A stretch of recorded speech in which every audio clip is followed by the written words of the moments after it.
sanctionnant son cycle d'exploitation. Aujourd'hui est un grand jour pour nous, ce jour où nous serons évalués devant un public bien costumé par un jury bien concentré. Ainsi, avant de commencer, en termes de gratitude, je tiens à remercier l'Institut supérieur de commerce. L'Institut supérieur de commerce qui a fait de moi un homme en sciences commerciales et financières. Allez, l'essentiel, merci beaucoup. Nous avons choisi un sujet traitant sur le diagnostic financier d'une entreprise industrielle, cadre de la Central Africa Business. D'où nous voulons porter un jugement sur la santé financière du KB. Partant du rôle économique d'une entité, c'est un agent économique de production qui produit pour le marché. Ainsi, mais aussi, l'entité joue un rôle bien concentré dans la nation, car en prenant le valeur ajoutée de toutes les entités d'une nation, nous trouvons le produit intérieur du pays.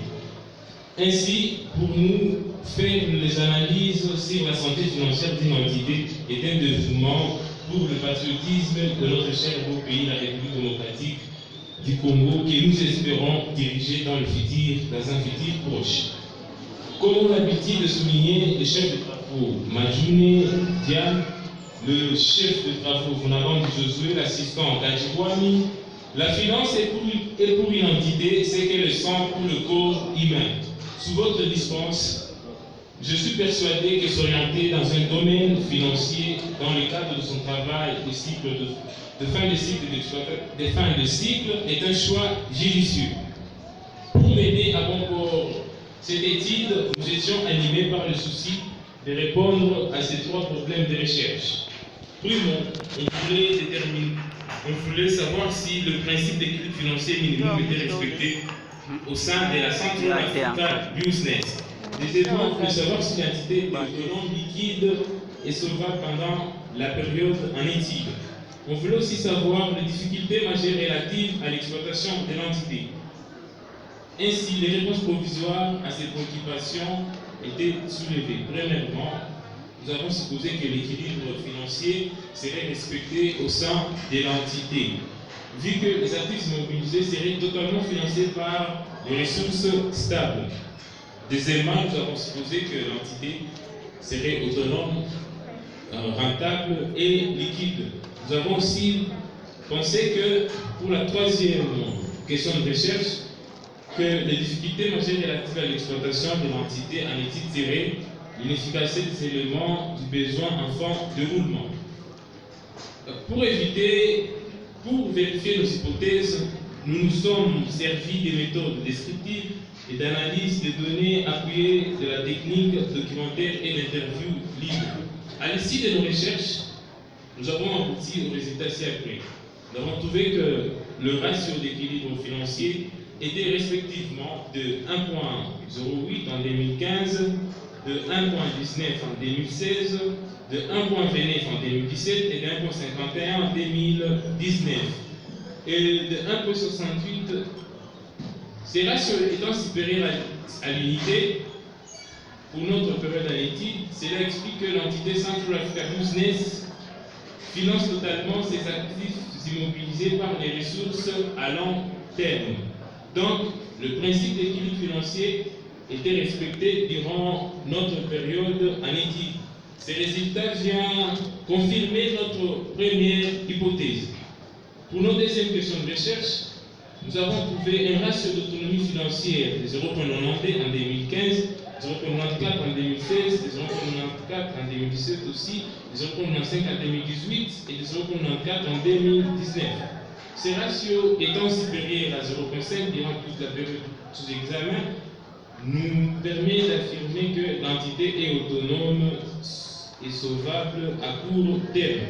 Pour la liquidité, les ratios de liquidité immédiate et les ratios de liquidité réduite étant respectivement en moyenne de 0,85 et de 0,104, témoignent que l'entité Central Africa Business est liquide.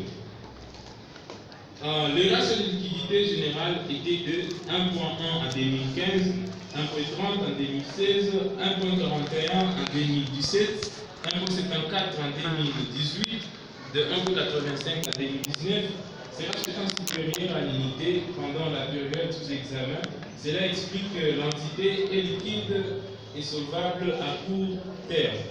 Concernant la rentabilité de l'entité, les ratios moyens de rentabilité étaient de 0.195 pour la rentabilité financière et de 0.131 pour la rentabilité économique, et puis de 0.187 pour la rentabilité commerciale. Ce qui confirme notre deuxième hypothèse d'une entité Central Africa Business est autonome, liquide, rentable et solvable. Pour notre troisième question de recherche, nous avons remarqué que le problème lié à l'exploitation de cette entité est logé dans la formation du besoin en fonds de développement. Un élément pose problème, qui est le poste client. Nous avons constaté que la rotation du crédit client... Diagnostic financier, allez à la conclusion. Qu'est-ce que vous avez suggéré?